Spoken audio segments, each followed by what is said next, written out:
Autre événement d'ampleur, l'élection de Miss Tahiti approche à grands pas. Les 10 candidates ont passé hier le test de culture générale. Les jeunes filles devaient répondre à 40 questions orientées notamment sur la culture polynésienne sous forme de QCM. Elles avaient une demi-heure pour réaliser ce test qui comptera pour 10% de la note finale.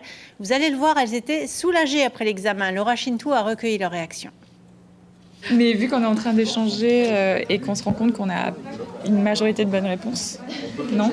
Plutôt pas mal par rapport à ce qu'on a fait, à ce qu'on a pu faire avec Coco les fois précédentes. Vous vous êtes sentie bien préparée, ça va ? Oui, Je pense qu'on aurait beaucoup d'appréhension au vu des tests qu'on avait fait voilà, en c'est ça, essai, franchement. Et là, soulagée que ce soit passé et les questions n'étaient pas si compliquées. c'est ça. On s'attendait, je pense, à tout à pire.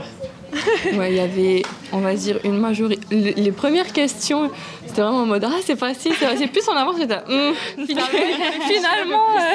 C'est sûr qu'il y avait quelques difficultés, Ouais. mais oui, on s'attendait à pire et on est contente que ça soit passé, en tout cas, ça soit derrière nous. Oui, Globalement soulagée.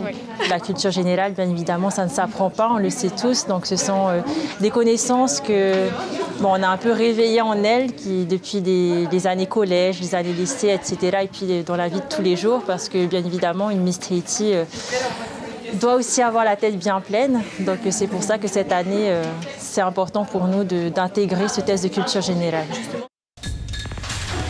L'information en continu sur Polynésie la première, Internet et réseaux sociaux.